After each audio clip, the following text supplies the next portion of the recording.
When Naomi Osaka announced she was dropping out of the French Open to deal with her mental illness, the world of sports was both respectful and concerned, as it should have been.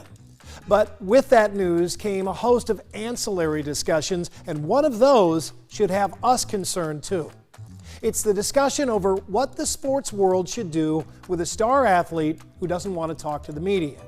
Osaka has some very real issues, and I'm not suggesting that giving interviews is more important than her mental health. But too many times this past week, I heard people imply that the main problem here was the antiquated idea that athletes need to speak to the media. Those voices said that in a day and age when athletes and millions of their fans are connected directly via social media, no one needs the mainstream media anymore. Get rid of those stupid press conferences, and Naomi Osaka is happy and still playing in the French Open. Now, I'm part of the mainstream media, so I'm biased. And mainstream media now means Fox News and MSNBC. But let's just focus on the idea of a world where athletes just use their social media to control their own image and narrative.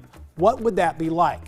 Well, there'd be a fundamental problem for events like the French Open, which would no longer get much media coverage because why would the media cover the French Open if it couldn't speak with the players?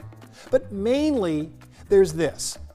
You'd only see the athletes through their carefully curated set of Instagram photos, run through filters, maybe even approved by their agents and publicists.